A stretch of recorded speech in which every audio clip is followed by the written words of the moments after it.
Assalamualaikum warahmatullahi wabarakatuh. Perkenalkan, nama saya Meda Juliani dan rekan saya Ulfa.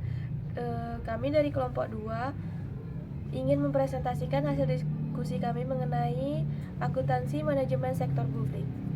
Baik, materi pertama akan disampaikan oleh saya sendiri.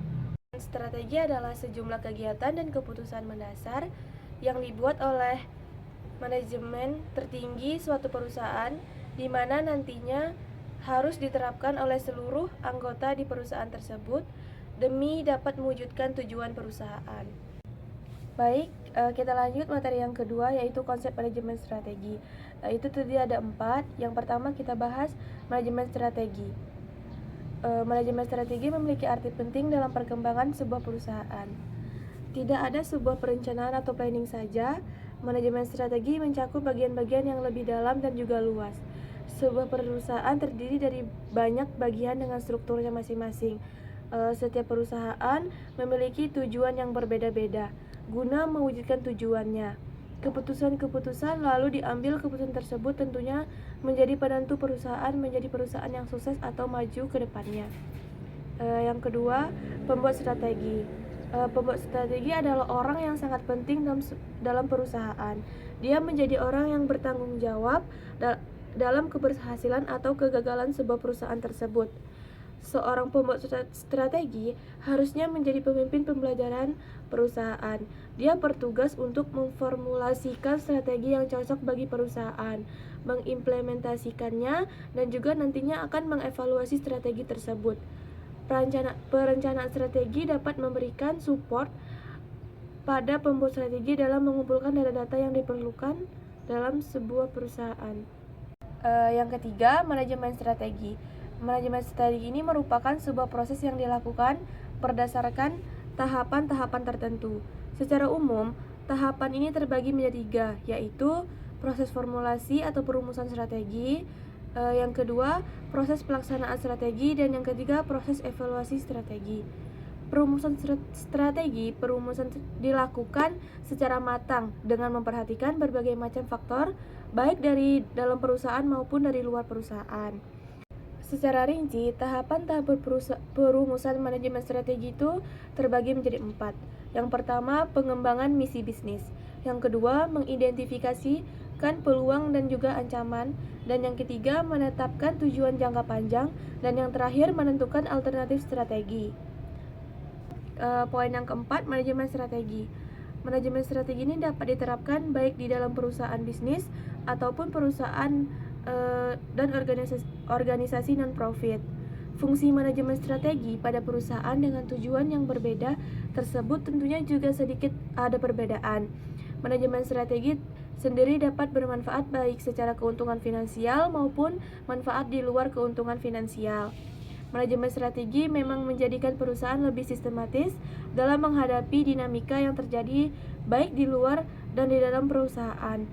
Perusahaan yang menerapkan manajemen strategi tentunya akan dapat mengantisipasi berbagai ancaman yang datang karena telah melakukan pengidentifikasian ancaman tersebut. Selanjutnya kita masuki materi yang ketiga, implementasi strategi pada sektor publik. Menurut Sukanto, tahun 1998 menyatakan bahwa implementasi strategi adalah pengelolaan bermacam-macam peralatan organisasi dan manajemen yang mengarahkan dan mengendalikan pemanfaatan sumber daya perusahaan, baik dalam keuangan, manusia, peralatan, dan lain-lain, melalui strategi yang dipilih. Ada 4 kemungkinan yang terjadi pada saat perumusan dan implementasi strategi. Yang pertama, sukses. Sukses berarti apa yang diidamkan terhadap strategi tersebut tercapai. Dan yang kedua, trouble atau masalah.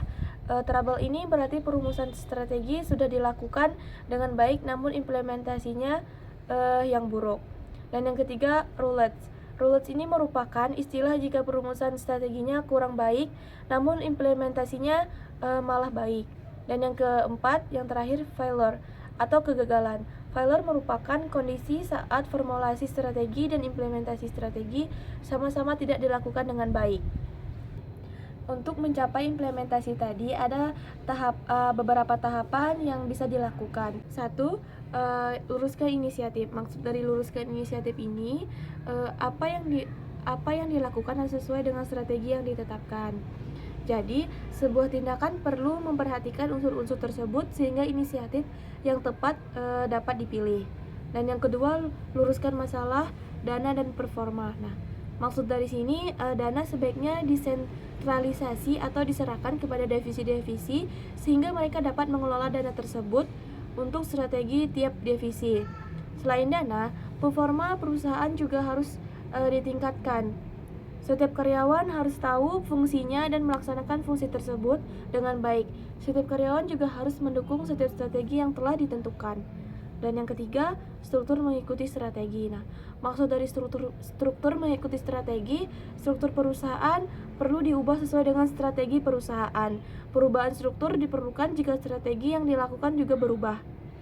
Dan yang terakhir, melibatkan staf dan karyawan. Nah, maksud dari melibatkan staf dan karyawan ini, pelaksanaan strategi perlu melibatkan karyawan. Nah, cara melibatkannya yaitu ada beberapa. Yang pertama, persiapan, melibatkan komunikasi, klarifikasi, monitor, dan lakukan adaptasi terhadap karyawan.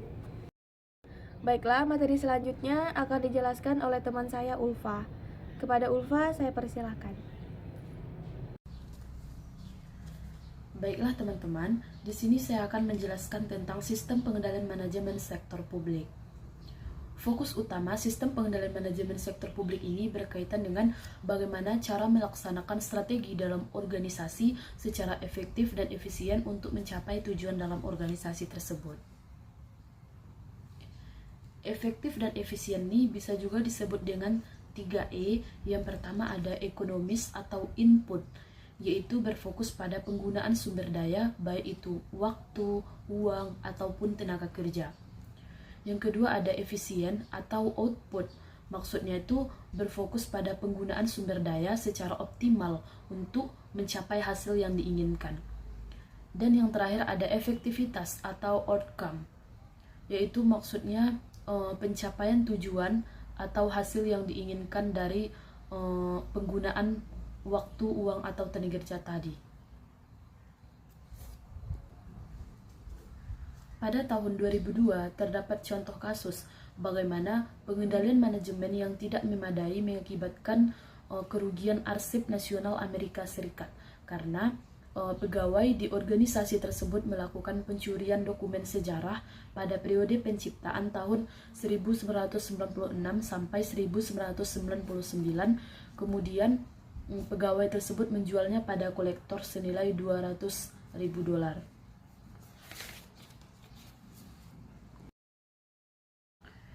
Yang kedua ada proses sistem pengendalian manajemen di sektor publik, yaitu ada 6.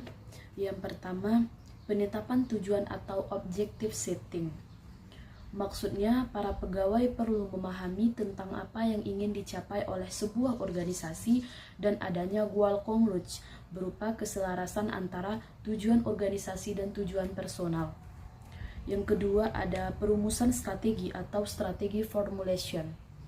Maknanya bagaimana sebuah organisasi menggunakan sumber daya yang dimiliki untuk mencapai tujuan yang telah ditetapkan.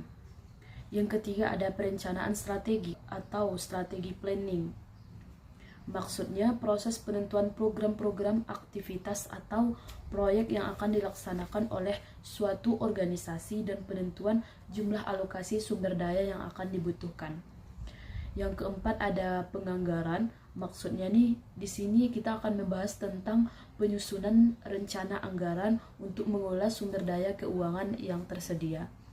Yang kelima ada operasional atau pelaksanaan anggaran.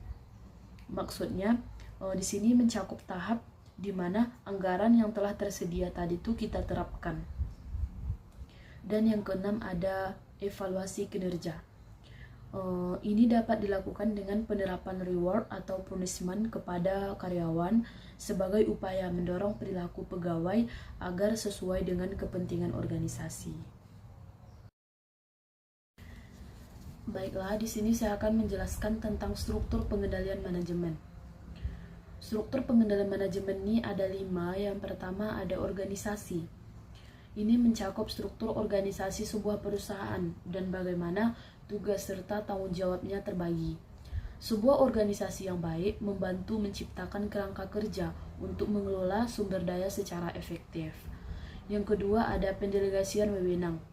Di sini merupakan proses menyerahkan tanggung jawab dan keputusan kepada tingkat manajemen yang lebih rendah agar dapat meningkatkan efisiensi dan juga memungkinkan manajer lebih fokus pada tugas-tugas yang lebih strategis.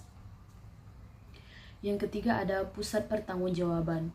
Di sini kita akan membahas tentang mengidentifikasi dan menilai kontribusi setiap bagian dalam mencapai tujuan dalam sebuah perusahaan. Yang keempat, ada pengukuran kinerja. Ini melibatkan penilaian terhadap sejauh mana tujuan dalam sebuah perusahaan tersebut telah dicapai. Dan yang kelima, ada sistem informasi dan komunikasi. Sistem informasi dan komunikasi ini menyediakan alat dan juga infrastruktur untuk mengumpulkan, menyimpan, serta menyebarkan informasi.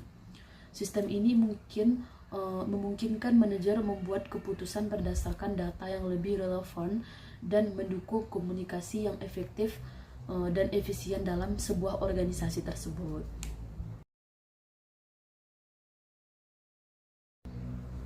Dan yang terakhir kita akan membahas tentang manajemen pelayanan publik dan manajemen pelayanan swasta atau bisnis.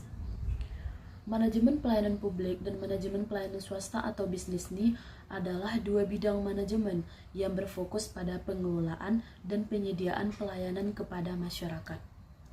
Meskipun tujuan utamanya sama, yaitu mereka ini sama-sama memberikan pelayanan yang efektif dan efisien, tetapi ada perbedaan dalam konteks tujuan dan pendekatannya. Kalau manajemen pelayanan publik ini berkaitan dengan pengelolaan dan penyediaan pelayanan kepada masyarakat oleh sektor publik seperti pemerintah dan lembaga publik lainnya. Tetapi tujuan utamanya ini memenuhi kebutuhan dan kepentingan masyarakat secara adil dan efisien. Yang kedua ada manajemen pelayanan publik atau swasta. Yang kedua ada manajemen pelayanan bisnis atau swasta. Manajemen pelayanan bisnis atau swasta ini berkaitan dengan pengelolaan dan penyediaan pelayanan oleh sektor swasta atau bisnis. Tujuan utamanya memenuhi kebutuhan pelanggan dan mencapai profit atau keuntungan finansial.